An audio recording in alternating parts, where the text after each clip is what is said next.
I am Jason Abraham, the Shadow Teacher, 33. And I was talking with a long-time client of mine, someone, a very strong person, someone who's overcome great trauma in their life. And they had just gotten back from a wonderful, well-deserved vacation. And they're telling me how restful the time was, but they had a hard time just letting go and just admitting that it's okay for them to enjoy themselves, that it's okay to have a good time. And they are currently working on a body transformation goal, and they're moving in the right direction, doing the things they need to do to be successful, and are being successful with that goal. But there was this trepidation that they had.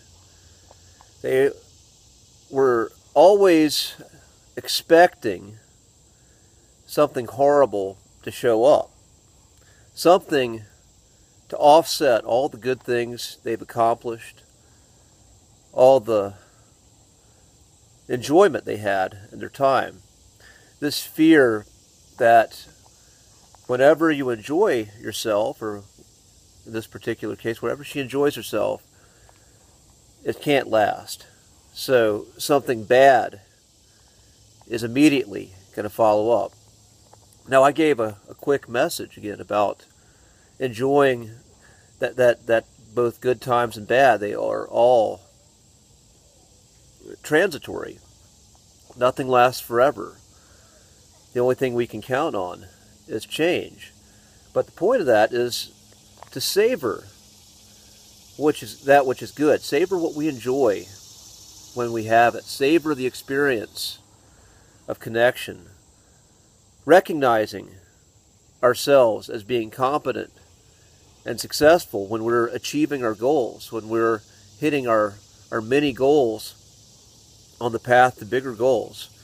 But again, for people who've experienced great trauma, it's hard to do. It's hard to relax. It's hard to just take a deep breath, that deep breath of relief, because when you've experienced such great trauma in your life and you've survived intense trauma, you're expecting that to show up again. You're expecting this horrible thing to always show up in some way, shape, or form, this demon that has delighted in torturing you at some time in your life, or many times in your life. You're expecting that to show up again.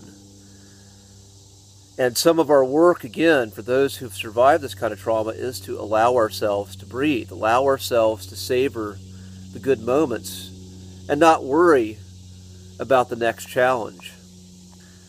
But no, the next challenge is that. It's a challenge. It's not something that we can't overcome. It's not something that's going to derail us. It's something that we can face up to, and something we can be successful at surmounting. And this is sort of the identity that we're moving into cementing in ourselves. This identity being someone who's able to overcome challenges of life as opposed to being a victim. Being someone who is victimized by something greater and they simply need to survive. But again, this is a great challenge when you are a survivor. When you've been traumatized and victimized in a time when you didn't have these skills, when you didn't know how strong you were, when you didn't know how capable you were.